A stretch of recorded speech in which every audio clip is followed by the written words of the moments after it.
Effectivement, ça se passe ici à Orange, dans le Vaucluse, un homme exceptionnel dont nous allons parler maintenant. Direction Sérignan du Comtat. Là-bas, il y a une maison. Il n'y a pas de tapis rouge devant, elle n'est pas bleue, elle n'est pas adossée à la colline, mais c'est la maison... à pied quand même. On peut y aller à pied. C'est la maison d'un homme totalement incroyable, Jean-Henri Fabre. Il a été musicien, poète, philosophe, il a été peintre également. C'est surtout un des plus grands scientifiques français, entomologiste connu dans le monde entier, direction son Armas. Sérignan du Comtat, une jolie bourgade qui permet de découvrir un monde captivant, impénétrable pour ceux qui ne prennent pas le temps de s'y arrêter. Bonjour Max, ça va? On fait un petit tour de jardin? D'accord. Hein? Sylvie Flamand n'est pas la propriétaire de cette maison enfouie au cœur d'un jardin hors du commun. C'est la conservatrice de l'Armas, de Jean-Henri Fabre, le plus célèbre entomologiste français. C'est à la fin du 19e que le salon crée ce jardin, organisé autour de ce cèdre de l'Atlas, au cœur de cette terre en friche, Armas en provençal. Que Fabre, quand il a planté ce cèdre, en fait, il voulait le voir de sa porte d'entrée principale de sa maison, en fait. Et quand on regarde sur un plan aérien, on voit que de sa porte d'entrée, en fait, il y a la fontaine et après, il y a son cèdre. Et ce jardin, il n'a surtout pas été conçu pour l'agrément.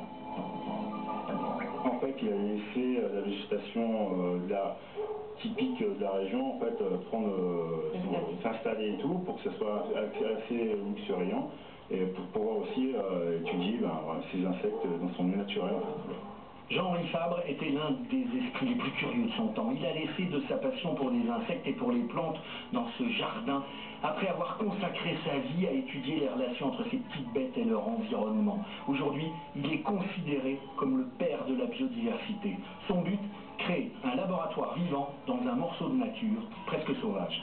C'était dans cette partie complètement en friche qu'il espérait pouvoir étudier le maximum d'insectes. C'est en friche, mais relativement cadré. Ça reste tel quel, en fait. Nous, on l'entretient sans que certains végétaux prennent le dessus. Dans ce jardin de plus d'1 hectare, on compte environ 500 espèces végétales, identiques à celles présentes du temps de Fabre. C'est moins ordonné, c'est pas du tout le jardin à la française, on en est très loin, mais en même temps, ça permet la vie, la reproduction. On trouve en effet dans le jardin des tortues très occupées à leurs activités printanières, indifférentes aux nombreux insectes qui s'activent, eux, dans les fleurs. C'est en les observant que Fabre a fait une découverte fondamentale.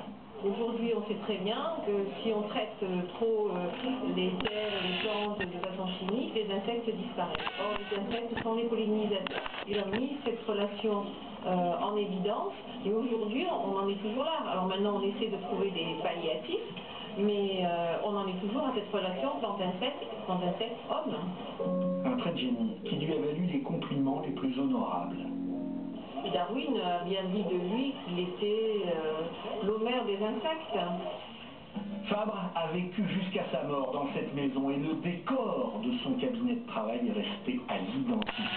Est exposée ici son impressionnante collection de fossiles, coquillages et insectes. Il y a ici à peu près 1300 objets inventoriés. Il faut voir que cette collection, ce sont des fossiles qui sont présentés sur des petites planches de bois écrites de la main de Fabre. Il faut imaginer le nombre d'heures d'écriture éclairée à la lampe à huile. Aujourd'hui, l'Armas accueille plus de 10 000 visiteurs par an, dont nombre de Japonais, chez qui Fabre est une véritable star. Et puis il y a des jeunes, dont ce groupe d'élèves de 6e. Ils se rendent chez le voisin de l'Armas, le naturoptère, pour un cours de biologie un peu particulier. Regardez ses yeux, comment elles sont. Ça, c'est une demoiselle, c'est un agrément. Ici, les stars, ce sont les insectes. Et pour Joseph Jacquin Portal, le directeur du naturoptère, les étudier, c'est ouvrir les yeux sur une autre dimension. C'est des petites bêtes auxquelles on ne fait pas forcément attention, mais justement, dès qu'on commence à s'intéresser à elles, on découvre un monde absolument extraordinaire.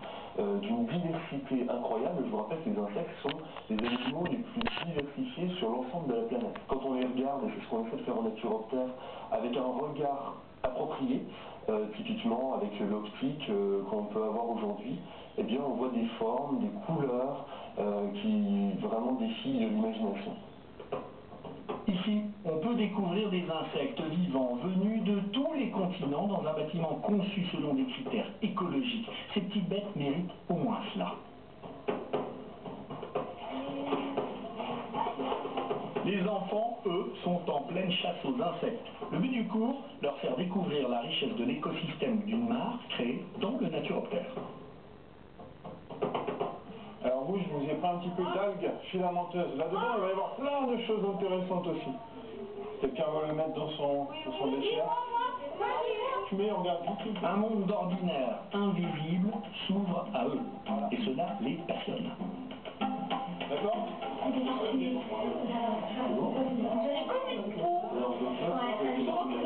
Une peau de... Déjà la peau est blanche. Alors, un couplet de petits pois noirs.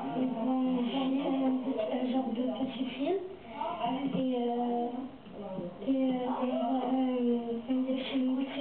Des petits bouts. Quand on regarde la première suite en cinéma, on voit pas autant de choses que là quand on regarde Coccinelle. En plus de ces ateliers ouverts à tous, on peut découvrir ici des expositions temporaires et permanentes sur l'univers de Fabre, sur la biodiversité et sur le développement durable. C'est pas étonnant qu'on dise que Jean-Henri Fabre est le Darwin français. Ses découvertes sont aussi importantes que celles de Darwin. Il a vécu dans cette maison jusqu'à son décès à 92 ans en 1915, entomologiste connu du monde entier, je vous le disais, en Russie, aux États-Unis, au Japon, c'est une star absolue parce que les œuvres de Jean-Henri Fabre sont étudiées, sont au programme de l'école primaire et Jean Rostand disait une fabuleuse phrase sur lui, c'était un grand savant qui pensait en philosophe, qui voyait en artiste et qui s'exprimait en poète. C'est exactement ça. Il est mort à Sérignan du Comtat, mais il n'y est pas né. Il est né à Saint-Léonce, dans l'Aveyron. Hein. Oui, je crois que les Aveyronnais qui nous regardent nous en voudraient si on ne signalait pas que Jean-Henri Fabre est natif d'un village qui s'appelle Saint-Léon, qui se trouve à côté d'une éminence qui s'appelle le Mont-Seigne, et tout gamin, Fabre allait observer les insectes sur ce Mont-Seigne, et en particulier les coccinelles, parce que le Mont-Seigne, j'ai 2 minutes pour le dire rapidement, le Mont-Seigne c'est un lieu de rassemblement des coccinelles, c'est un phénomène très bizarre, elles arrivent en pèlerinage, on peut dire, par dizaines de milliers, à la fin août, à la mi-août à peu près, et elles restent là-bas tout l'hiver, bon, comme ça, et ça continue, Voilà, ça d'accord, existait. Ah oui, Pierre, là, C'est bizarre parce que le vélo a fait la moitié, la concentration. Rassemblement sur les plages de Vendée, mais tout le monde sait que Rassemblement sur les plages de Vendée, les plages ça aussi, adaptées. de coccinelle. Tout à fait, ouais. Du phénomène climatologique À quel moment souvent. C'est au mois de juillet. Juillet, voilà, c'est ça, il paraît qu'elles viennent se réfugier, voilà, pour l'hiver, pour passer l'hiver. Bon, En tout cas, il vivait à Sérignan. c'était ma petite contribution. Jean-Henri Fabre, il vivait donc à Sérignan du Comtat. Sérignan du Comtat, terre papale, puisque ça fait partie de ce comtat vénessin. Autre terre papale, ici, je vais vous emmener dans la Drôme, mais on va aller dans la Drôme sans quitter le Vaucluse. Ah ben ça c'est le bonheur de ces curiosités administrativo-historiques. On avait parlé de Livia en